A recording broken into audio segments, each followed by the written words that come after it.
an individual, which is a nature's gift to us. Creation's magnanimity has been showered upon us that we are individuals. Individualism or individuality is something that you philosophize your individuality and try to build something else out of it. Now, when you say this society was not individualistic, that is not so, because this is the only culture which has been talking about individual mukti, individual transformation. Everywhere else they've been talking about collective stuff, and that's the reason why today individualism is spreading from the West, not from the East. But here also we have become more West than West, that's a different matter, but I'm talking about West and East more metaphorically, not necessarily geographically. So, when we say we are a society, if you look at all the religious teachings in the Western cultures, everything, they always talked about the herd and the flock should grow together. That will never happen with a human being. Individuals will always grow as individuals. But individualism is a reaction to this flock that they forcefully made. When you make them flocks, now there will rise individualism. Here, every individual was always allowed to seek his own spiritual path. It doesn't matter. See, right now, in every other religion, once you say this is the word of God, you must just follow that because God has said it.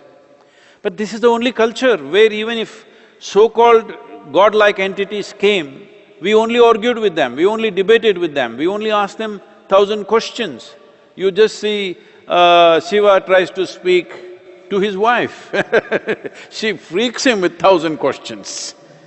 Krishna, after many years of waiting, that too at the edge of a battlefield, tries to speak to this one guy who is so dear and close to him. Look at that guy, how many questions? And look at me, all these idiots asking how many questions every day and night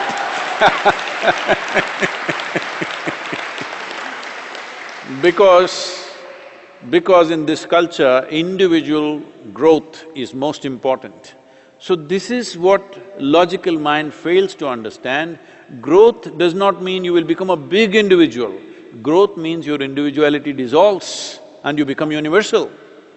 But instead of being an individual, you try to make a herd, then in reaction, people develop philosophies of individualism. This me time has come now. Time is there for all of us. Who is stopping you? What is this me time? Me time means you get lost, that's me time.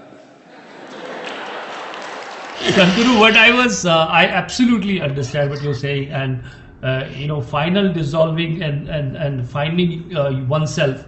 What I meant was this four-line I'll read. See, I've used the metaphor of, a diya, a lamp, quite a lot.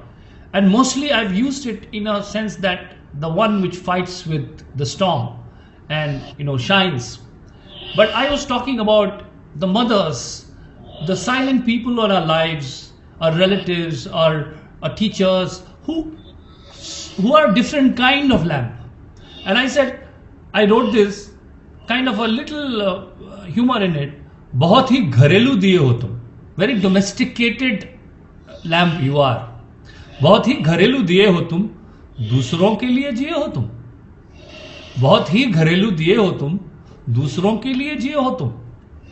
कोई त्योहार भी मना लेते, बस तपस्या ही क्यों लिए हो तुम. बहुत ही घरेलू दिए हो तुम, दूसरों के लिए जिए हो तुम. कोई त्योहार भी मना लेते, बस तपस्या ही क्यों लिए हो तुम. कुछ हवाओं से गर झगड़ते तुम, if you fought with the storms. कुछ हवाओं से गर झगड़ते तुम, एक अलग रुतबा तुमको मिल जाता. जिक्र गजलों में करता कोई और, कोई गीतों में तुमको भी गाता. कुछ हवाओं से गर झगड़ते तुम, एक अलग रुतबा तुमको मिल जाता. जिक्र गजलों में करता कोई और, कोई गीतों में तुमको भी गाता. होंठ अपने मगर सिए हो तुम, बहुत ही घरेलू दिए हो तुम, दूसरों के लिए जिए हो तुम. So this is a different kind of lamp I was talking about. And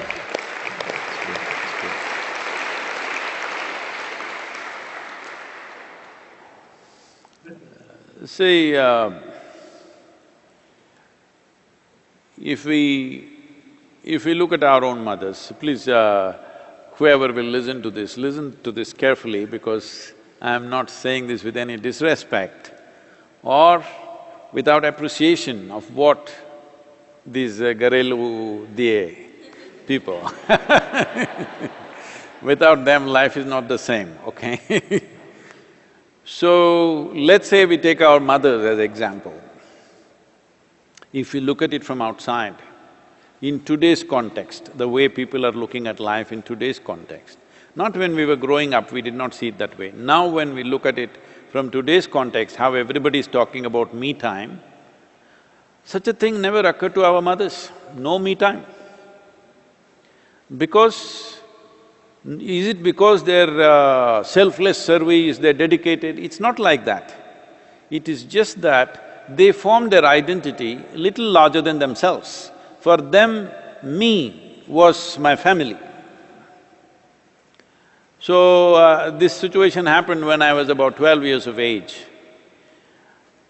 I mean, today, I know, especially in the West and also in urban centers in India, it's becoming necessary that mothers have to tell their children every few days, I love you, otherwise children will question, do you really love me or not?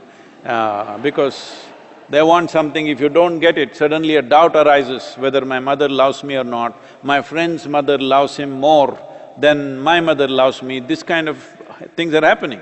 Such things never happened to us, nor did our mothers ever say, I love you to us. Never once my mother ever said, I love you. But that was never in question, she lived for us. It's not even that such a thought existed that she lived for us and all this. But there was no such questions because they created an ambience where such things did not arise. So when I was around 12 years of age, she had this, I don't know if I have to call it a habit or a weakness or an insight, that she would end up sharing things with me like I am almost like her elder brother. She never treated me as the youngest child in the family. I was never treated that way, I was not cuddled, I was not carried, because I didn't like those things right from a very early age. So she would share things with me sometimes that she wouldn't even want to share with her husband that she worshipped, literally. So one day, some emotional situation, not exactly I love you kind of stuff, but she said something which is expressing her emotion to me. By then my mind was crazy with questions. By then I had produced a few… I was also a billionaire by then because I had 1 billion questions. So, when she expressed this, I asked her, suppose I was born in the next house, would you still feel this way about me? I thought it was just a question. But her eyes welled up with tears and she walked away. I thought, what did I do wrong? I just asked a question. But after about 10-15 minutes, she came and I was still there. And she came and touched my feet, like she would do to some elder. She came and held my feet and did like this. I thought, what's happening here? I had no clue at that time. But I just asked a question and it evoked so many things in her. Because at that moment when I asked that question, it struck her so strong, because she wouldn't feel that way if I was in the next house, I'm sure. I just asked a simple question in my mind, because I was a billionaire, you know. A cloud of 1 billion questions were always following me at that time. It took me a long time, full-time dedication to clear up all that cloud. So, this what Garewali… Garelu… Domesticated. I have to spend some more time with you, Sadhguru. To teach me some Hindi. I have to come to the ashram. Garelu Diya, right? So, these people shine not because they want to shine, these people shine simply because inclusiveness has become their way of existence. If only their inclusiveness grew beyond the family, they would become fantastic. which my great-grandmother was. She was, somebody that everybody came to. Always I saw this happening. My grandfather is a big, moneyed man. Every day in the morning transactions happen, people come for payments, this, that, and there he handles it in his own way. Like a king, he sits there and deals with things. In the backyard, my great-grandmother sits there. After they're done with horrible transactions with my grandfather, they will always come to visit her. They have no need to visit her. She is not going to give them a rupee because she doesn't have any. But they come there simply because they like to be with her. They'll simply hang around. She will just abuse them nicely, lovingly abuse each one of them. The more she abuses them, the more they love her. So her inclusiveness went beyond the family. Suddenly people almost looked at her worshipfully simply because of that. So what we say as mother, a few days ago was Mother's Day, today is some nurse day, whatever. All these things, what it means is, somewhere your care and concern went beyond your individual nature. You did not take your individuality too seriously. Nature has given you this out of magnanimity that you have individual experience. Don't become too serious about it because that is not true. When the virus comes, at least you must realize you are not really an individual. They are living within you.